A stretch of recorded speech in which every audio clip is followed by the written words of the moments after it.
नमस्कार दोस्तों, स्वागत है आपका अपने YouTube channel study with selector में। डेली सेशन चलाते हैं करंट अफेयर का, उसमें हम आ गए अगले सेशन पे। आज जो हमारा सेशन होगा वो होगा 7 सितंबर का सेशन। हमारा डेली का सेशन होता है, उसमें हम आपको जो करंट के ऑब्जेक्टिव टाइप के क्वेश्चन होते हैं वो करवाते हैं। एक क्वेश्चन लास्ट वीडियो में आपसे पूछते हैं, उसका आंसर देते हैं। एक क्वेश्चन डेली आपसे पूछते हैं, जिसका आंसर आपको हमें कमेंट बॉक्स में देना होता है। हमारा डेली का सेशन होता है। आज जो नया सेशन होगा वो होगा 7 सितंबर का सेशन। तो आज का सेशन शुरू करने से पहले आप लोगों से अपील यदि आपने अभी तक हमारे चैनल स्टडी विद सिलेक्टर को सब्सक्राइब नहीं किया तो प्लीज़ सब्सक्राइब कर ले, बेल आइकन जरूर प्रेस करें, सबसे पहले हमारे वीडियो का नोटिफिकेशन आप तक पहुंचता रहे। आपको हमारा वीडियो पसंद आए तो वीडियो को लाइक करें, दोस्तों तक जरूर शेयर करें। चलिए शुरू करते हैं आज का सेशन। देखते हैं पहला क्वेश्चन क्या कह रहा है। कह रहा है हाल ही में पहले अंतर्राष्ट्रीय सौर महोत्सव का आयोजन कहाँ पर किया गया है। पहले अंतर्राष्ट्रीय सौर महोत्सव का आयोजन कहाँ पर किया गया है। करेक्ट आंसर हमारा ऑप्शन ए हो जाएगा।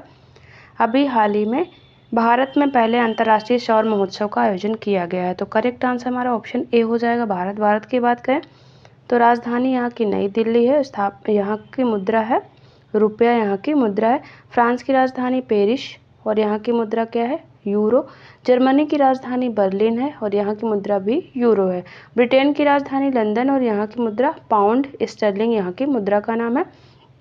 अंतर्राष्ट्रीय सौर गठबंधन जो है नई दिल्ली में पहला अंतर्राष्ट्रीय सौर महोत्सव का आयोजन 5 से 6 सितंबर को किया गया है, जिसका उद्देश्य सौर आधारित ऊर्जा परिवर्तन में तेजी लाने के लिए प्रभावशाली वैश्विक साझेदारी के लिए अनुकूल परिस्थितियां बनाना जो है इसका उद्देश्य। और 5 से 6 सितंबर को ये इसका जो है अंतर्राष्ट्रीय सौर जो महोत्सव है उसका पहला आयोजन जो है नई दिल्ली में किया गया है। अगला क्वेश्चन देखते हैं। उससे पहले देख लेते हैं सितंबर के कुछ दिवस है जिनको हम रिवाइज करते चलते हैं। विश्व पत्र लेखन दिवस मनाया जाता है 1 सितंबर को। विश्व नारियल दिवस 2 सितंबर को।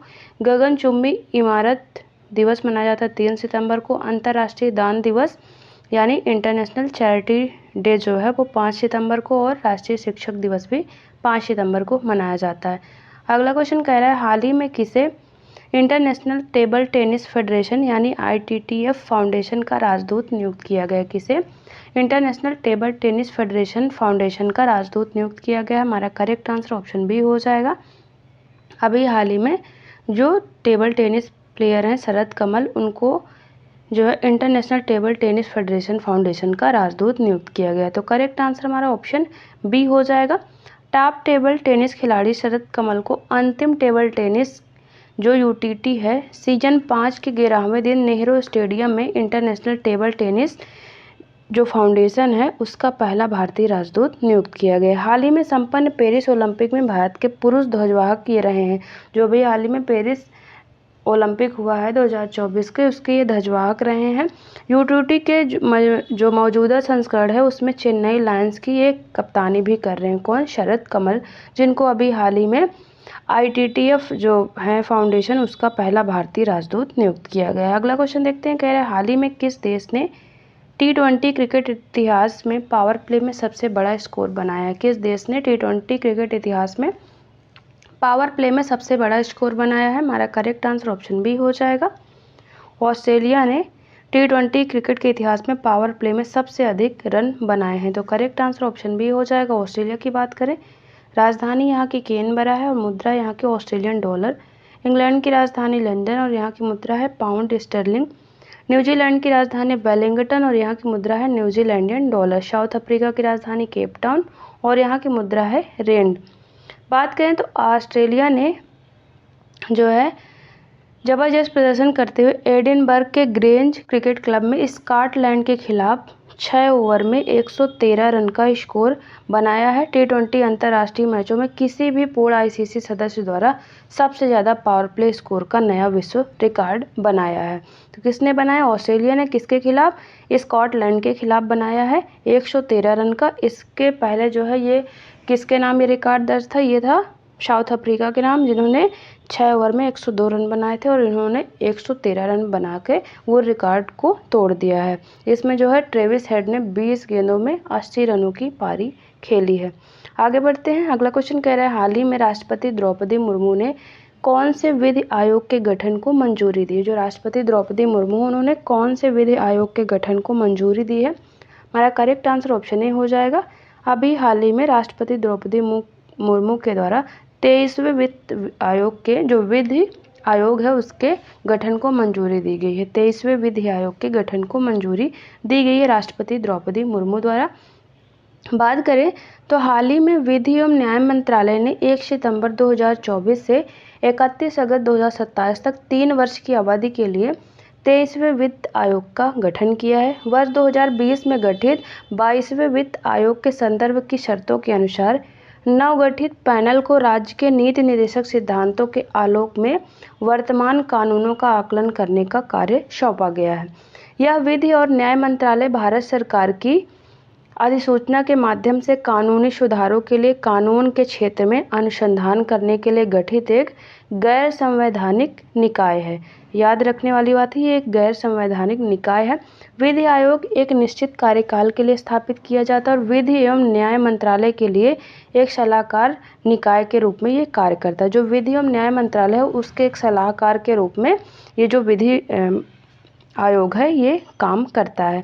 बात करें तो प्रथम विधि आयोग की स्थापना चार्टर अधिनियम 1833 के तहत 1834 में लॉर्ड मैकाले की अध्यक्षता में की गई थी।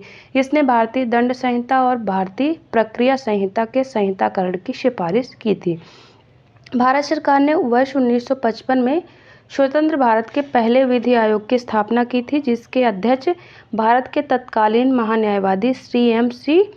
शीतलवाड़ थे। तब से अब तक 23 वित्त आयोग गठित किए जा चुके हैं, जिनमें से प्रत्येक का कार्यकाल कितना होता है, 3 वर्ष का कार्यकाल होता है। अब तक 23 जो विधि आयोग है उनका गठन किया जा चुका है। जो पहला विधि आयोग था उसके अध्यक्ष कौन थे, जो तत्काल महान्यायवादी श्री M.C. शीतलवाड़ उसके अध्यक्ष थे। आगे बढ़ते हैं, अगला क्वेश्चन कह रहा है हाल ही में राष्ट्रपति द्रौपदी मुर्मू ने किस राज्य में विश्व शांति बुद्ध विहार का उद्घाटन किया है।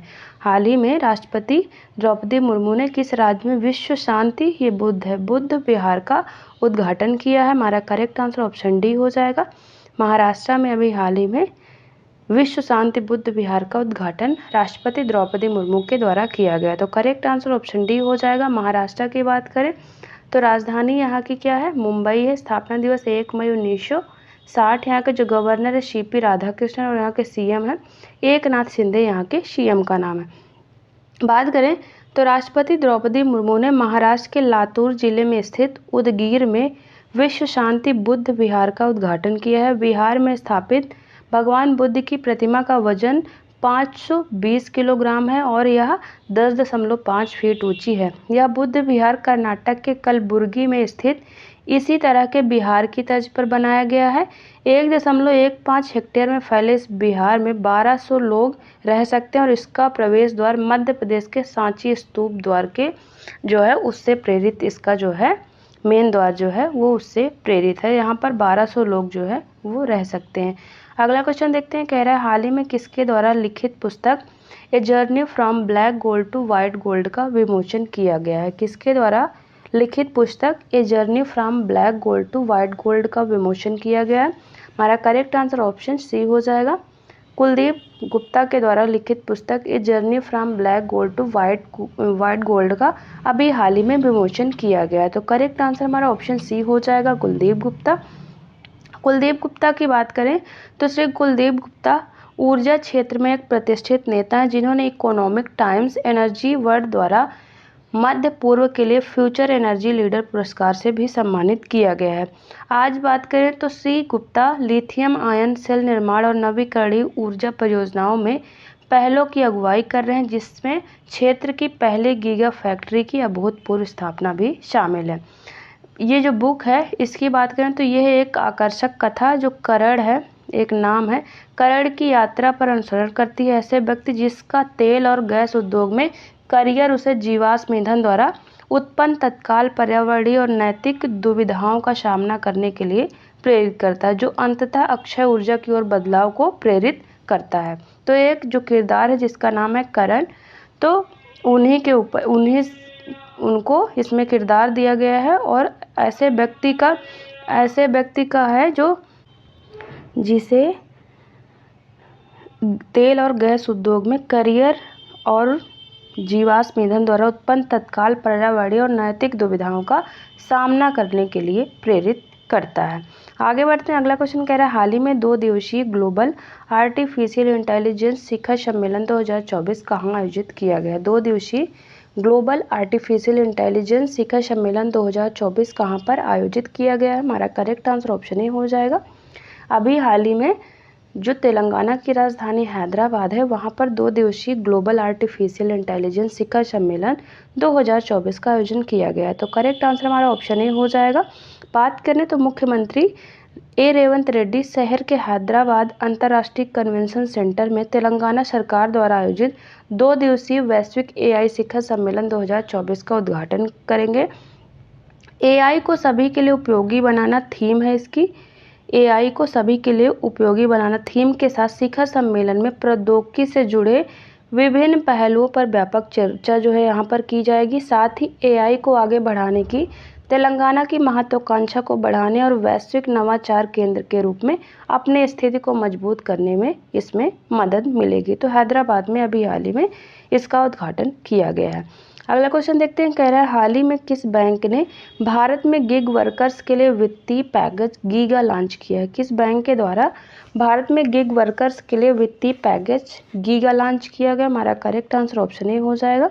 अभी हाल ही में HDFC बैंक के द्वारा भारत में गिग वर्कर्स के लिए वित्तीय पैकेज गीगा लॉन्च किया गया। तो करेक्ट आंसर हमारा ऑप्शन ए हो जाएगा।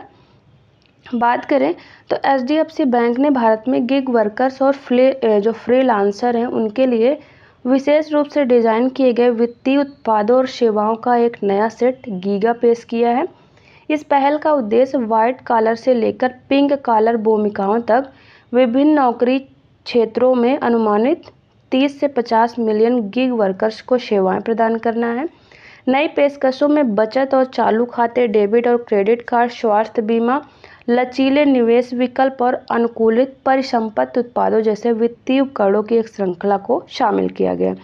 गिग कर्मचारी शहरी क्षेत्रों के लिए 10,000 रुपये या ग्रामीण क्षेत्रों के लिए 5,000 रुपये के त्रैमासिक शेष के बीच चयन कर सकते हैं। गीगा बचत खाते में त्वरित कैशबैक के साथ एक बिजनेस डेबिट कार्ड और 10 लाख रुपए तक का निःशुल्क व्यक्तिगत आकस्मिक मृत्यु कवरेज भी शामिल किया गया है।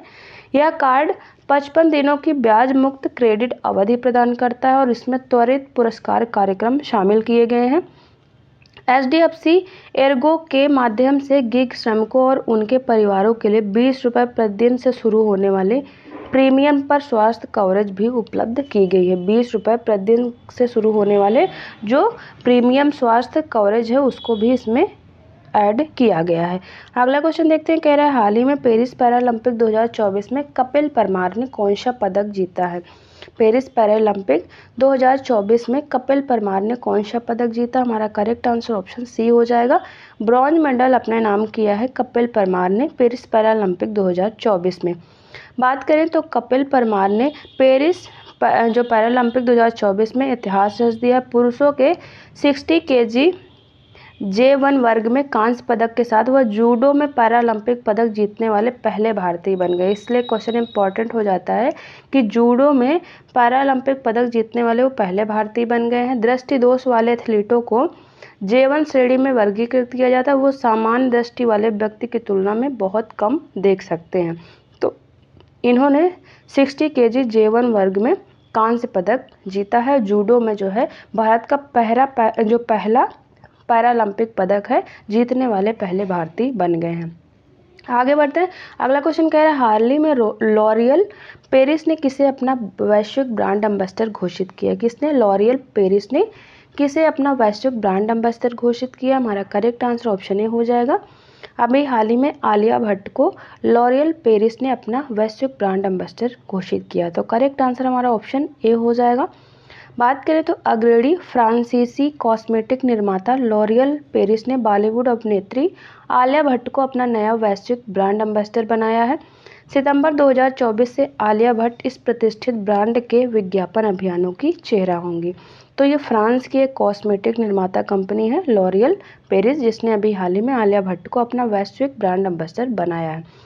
अगला क्वेश्चन कह रहा है हाल ही में भारत और किस देश के बीच में वरुण सैन्य जो संयुक्त सैन्य अभ्यास है उसका आयोजन किया गया है। भारत और किस देश के बीच में वरुण सैन्य जो संयुक्त सैन्य अभ्यास है उसका आयोजन किया गया है। हमारा करेक्ट आंसर ऑप्शन ए हो जाएगा। भारत और फ्रांस के बीच में अभी हाल ही में जो वरुण संयुक्त सैन्य अभ्यास है उसका आयोजन किया गया, तो करेक्ट आंसर ऑप्शन ए हो जाएगा। फ्रांस की बात करें तो राजधानी पेरिस और यहाँ की मुद्रा क्या है, यूरो। जापान की राजधानी टोक्यो और मुद्रा यहाँ की येन है। अमेरिका की राजधानी वाशिंगटन डीसी और यहाँ की मुद्रा है डॉलर। रूस की राजधानी मास्को और यहाँ की मुद्रा है रूबल, यहाँ की मुद्रा का नाम है।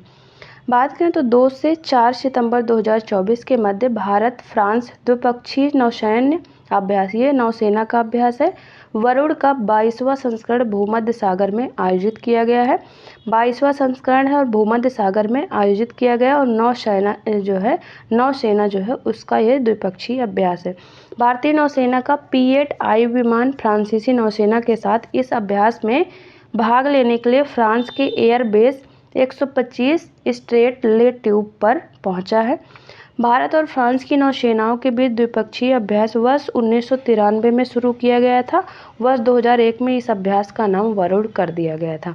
1993 में इसकी शुरुआत की गई थी और इसका नाम 2001 में बदलकर वरुण संयुक्त सैन्य अभ्यास कर दिया गया था। अगला क्वेश्चन देखते हैं, कह रहा है हाल ही में मिशेल बार्नियर को किस देश का प्रधानमंत्री नियुक्त किया गया। मिशेल बार्नियर को किस देश का प्रधानमंत्री नियुक्त किया गया, हमारा करेक्ट आंसर ऑप्शन ए हो जाएगा। फ्रांस का प्रधानमंत्री अभी हाल ही में मिशेल बार्नियर को नियुक्त किया गया, तो करेक्ट आंसर ऑप्शन ए हो जाएगा। इन सब का डिटेल हम ऊपर देख चुके हैं, तो बार बार उस चीज़ की आवश्यकता नहीं है। आगे बढ़ते हैं। राष्ट्रपति इमैनुअल मैक्रों ने यूरोपीय संघ के पूर्व ब्रेक्जिट वार्ताकार मिशेल बार्नियर को 50 दिनों से अधिक समय तक कार्यवाहक सरकार के बाद फ्रांस का नया प्रधानमंत्री नियुक्त किया है। तो नाम क्या है उनका, मिशेल बार्नियर है, जिनको अभी हाल ही में फ्रांस का नया प्रधानमंत्री नियुक्त किया गया है। अगला क्वेश्चन देखते हैं, कह रहा है हाल ही में किसके द्वारा जल संचय जन भागीदारी पहल की शुरुआत की गई। किसके द्वारा जल संचय जन भागीदारी पहल की शुरुआत की गई, तो करेक्ट आंसर हमारा ऑप्शन ए हो जाएगा। जो हमारे PM है नरेंद्र मोदी, उनके द्वारा अभी हाल ही में जल संचय जन भागीदारी पहल की शुरुआत की गई है। करेक्ट आंसर ऑप्शन ए हो जाएगा। प्रधानमंत्री नरेंद्र मोदी ने गुजरात के सूरत में जल संचय जन भागीदारी पहल की शुरुआत करेंगे। इस पहल का उद्देश्य जल संरक्षण में सामुदायिक भागीदारी को बढ़ावा देना है। इस पहल का उद्देश्य सामुदायिक भागीदारी और स्वामित्व पर जोर देते हुए जल संरक्षण करना है और यह समग्र समाज और समग्र सरकार के दृष्टिकोण से संचालित है। गुजरात सरकार के नेतृत्व में जल संचय पहल की सफलता के आधार पर जल शक्ति मंत्रालय राज्य सरकार के सहयोग से गुजरात में जल संचय जन भागीदारी पहल शुरू कर रहा है। गुजरात सरकार ने जल सुरक्षित भविष्य सुरक्षित करने के लिए नागरिकों, स्थानीय निकायों, उद्योगों और अन्य हितधारकों को संगठित करने का प्रयास किया है। इस कार्यक्रम के अंतर्गत राज्य भर में सामुदायिक भागीदारी से लगभग 24,800 वर्षा जल संचयन संरचनाओं का निर्माण किया जा रहा है। ये पुनर्भरण संरचनाएं वर्षा जल संचयन को बढ़ाने और दीर्घकालिक जल स्थिरता सुनिश्चित करने के में जो है सहायता प्रदान करेंगी। आगे बढ़ते अगला क्वेश्चन कह रहा है हाल ही में किसे नेपा लिमिटेड का मुख्य प्रबंध निदेशक नियुक्त किया गया है। किसे नेपा लिमिटेड का मुख्य प्रबंध निदेशक नियुक्त किया गया, हमारा करेक्ट आंसर ऑप्शन बी हो जाएगा। जो अरविंद वढेरा हैं उनको अभी हाल ही में नेपा लिमिटेड का मुख्य प्रबंध निदेशक नियुक्त किया गया, तो करेक्ट आंसर हमारा ऑप्शन बी हो जाएगा, अरविंद वढेरा। अरविंद वढेरा भारी उद्योग और सार्वजनिक उद्यम मंत्रालय के तहत आने वाले सार्वजनिक उपक्रम नेपा लिमिटेड के अगले अध्यक्ष सह प्रबंध निदेशक बनने जा रहे हैं। सार्वजनिक उद्यम चयन बोर्ड पैनल ने उन्हें इस पद के लिए अनुशंसित किया है। वर्तमान में वो रक्षा मंत्रालय में कार्यरत हैं और उनको अभी हाल ही में नेपा लिमिटेड का जो है CMD बनाया गया है। किसको, अरविंद वढेरा को। अगला क्वेश्चन देखते हैं, कह रहा है हाल ही में किस राज्य के मुख्यमंत्री ने राज्य में 18 फुटबॉल स्टेडियम बनाने की घोषणा की। किस राज्य के मुख्यमंत्री ने राज्य में 18 फुटबॉल स्टेडियम बनाने की घोषणा की, हमारा करेक्ट आंसर ऑप्शन बी हो जाएगा। अभी हाल ही में उत्तर प्रदेश के जो मुख्यमंत्री हैं योगी आदित्यनाथ, उन्होंने उत्तर प्रदेश में 18 फुटबॉल स्टेडियम बनाने की घोषणा की, तो करेक्ट आंसर ऑप्शन बी हो जाएगा। उत्तर प्रदेश की बात करें तो राजधानी लखनऊ है और स्थापना दिवस 24 जनवरी 1950। यहाँ के जो गवर्नर आनंदीबेन पटेल और यहाँ के CM कौन है, योगी आदित्यनाथ यहाँ के CM का नाम है। योगी आदित्यनाथ ने घोषणा की है कि शुरुआती चरण में राज्य के 18 कमिश्नरेट में 18 नए फुटबॉल स्टेडियम निर्माण करने की योजना है। इसके अलावा फुटबॉल ढांचे को बढ़ाने के लिए प्रत्येक ब्लॉक में 827 फुटबॉल मैदान विकसित किए जाएंगे, जिससे राज्य भर में ज़्यादा टूर्नामेंट का आयोजन किया जा सके। इस तरह जो हमारे ऑब्जेक्टिव टाइप के क्वेश्चन होते हैं वो खत्म होते हैं। एक क्वेश्चन डेली आपसे पूछते हैं जिसका आंसर आपको हमें कमेंट बॉक्स में देना होता है। क्वेश्चन कह रहा है हाल ही में अभ्यास तरंग शक्ति 2024 का दूसरा चरण कहाँ पर शुरू हुआ है। ऑप्शन ए राजस्थान है, option B Tamil Nadu, option C Orissa या ऑप्शन डी कर्नाटक। तो इसका आंसर आप हमें कमेंट बॉक्स में जरूर दें। अब एक क्वेश्चन जो लास्ट वीडियो में आपसे पूछे थे उसका आंसर देख लेते हैं। क्वेश्चन था हाल ही में उत्तर प्रदेश सरकार ने कहाँ वैदिक 3D संग्रहालय के निर्माण की घोषणा की है। तो आंसर हो जाएगा वाराणसी। वाराणसी में अभी हाल ही में उत्तर प्रदेश सरकार ने वैदिक 3D संग्रहालय के निर्माण की घोषणा की है। इस तरह जो हमारा डेली का सेशन होता है वो ख़त्म होता है। डिस्क्रिप्शन में हमारे टेलीग्राम चैनल का लिंक दिया, वहाँ से आप हमारे टेलीग्राम चैनल को जरूर ज्वाइन करें। वहाँ पर जो हम डेली सेशन चलाते हैं उसकी PDF आपको एकदम फ्री में अवेलेबल रहेगी। साथ में सारे क्वेश्चन के आंसर रहते हैं, जिससे आपको रिवीजन में आसानी होगी। तो आप हमारे टेलीग्राम चैनल को जरूर ज्वाइन करें। और जाने से पहले आप लोगों से अपील है, यदि आपने अभी तक हमारे चैनल स्टडी विद सिलेक्टर को सब्सक्राइब नहीं किया तो प्लीज़ सब्सक्राइब कर ले, बेल आइकन जरूर प्रेस करें। सबसे पहले हमारे वीडियो का नोटिफिकेशन आप तक पहुँचता रहे। आपको हमारा वीडियो पसंद आए तो वीडियो को लाइक करें, दोस्तों तक जरूर शेयर करें। चलिए मिलते हैं आपसे नेक्स्ट वीडियो में, तब तक के लिए थैंक यू।